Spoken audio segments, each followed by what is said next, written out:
course, I pastor a church, you know, down there. So, Keep going. and Beverly, Okay.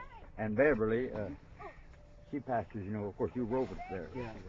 Well, and Vic and Curly, they go out here on 8th church out there, and Vic's a preacher there, and What's going on here? What's happening? What are you making? well, we're just building the brush arbor. We're gonna get some seats set out here, and we're gonna hook up some amplifiers and loudspeakers, and we're gonna try to tell everybody in town about it. We're gonna tell them about Jesus. Now that's what it's all about. We want to talk to them about Jesus, about how He loves us, how He saves our souls, how He's gonna, you know, how He heals. You know, God said, "I am the God that healeth thee." You know, it's not just a matter of just saving our soul and He forgets about us, but He cares for us. Jesus said, "Put all your cares upon me, because I care for you." And He said, "I'm the same yesterday, today, and forever," so He hasn't changed, because forever hasn't come yet, has it? We're still in there. And but we want to see some souls saved. Now, there's a lot of churches, but we want to bring the church. We want all of God's people together and help us worship God. You know, love one another, because without love, we don't have God anyway, because the Bible says God is love. And we want to just get here and just bring all of God's people together and worship God and feel the presence of God, and then we believe that then all the sinners, those that don't know God, are going to come in. So where did the custom of the brush arbor come in, you know? Oh, goodness. Dad, did they have brush arbors when you was a little boy? Yeah, He's I got 81, so I don't know. I guess they've always had brush arbors in this country. Well, I suppose actually before they ever had a church, you know, they just gather together and they just make them a shade, and then usually in the spring, and then by winter maybe they had enough, you know, congregation to build a church or move inside. Rotten egg in the preacher. What? Going rotten egg in the preacher. Cost the $32. And a brush arbor like this. A bunch of boys is no bigger than I was. And they said, "This rotten egg got preacher tonight." And I said, "Why?" They said, "Well, we don't like it." Of course, I run with them all the time. Well, that's what you're supposed to, all right.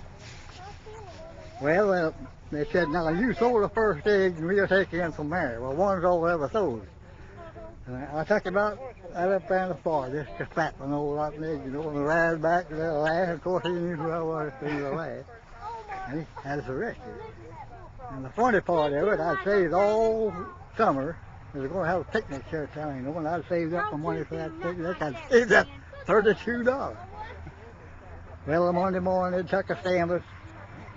And of course, I was first sitting in the first row there, and he said, "Harley, what do you plead, guilty or not guilty?" I said, "I guess I'm guilty." He said, $32. I said, "Boy, somebody told him this is exactly how much I had." I got home and told Dad about it, and he laughed. He said, "I went to picnic, did it?" And I said, "Yeah." He said, "Maybe that'll learn me." And I said, "I ain't going to rotten egg nobody anymore, I'll tell you that." When's the first brush arbor you ever went to? When's the first one you ever directed? I guess the first one I ever built, I guess, was over on 160 over at Bardley. We built one there 65 feet long, 30 feet wide, and we stayed there about 3 weeks. And then we had one down where Vic lives, off down here on 19. That's been 2 or 3 years ago, hasn't it, Dad? And that was the second one that I've ever, you know. And then this year, down in May, why we had one down the couch. How many people used to come to these? How big a crowd do you get? Oh goodness, you know, they usually fill up on the inside in cars all around it. A lot of people come and sit in their cars. That's one. People will come to Brush Arbor that you can't get into a church house at all, because they'll come and sit in their car, and you know, God can get a hold of them in the car just the same. They come to hear the singing and the preaching and so on and so forth, and so music, and God gets a hold of them. What's going to happen? Is it like the church service? Is it the same kind of format? Well, something, you know, we don't have a program.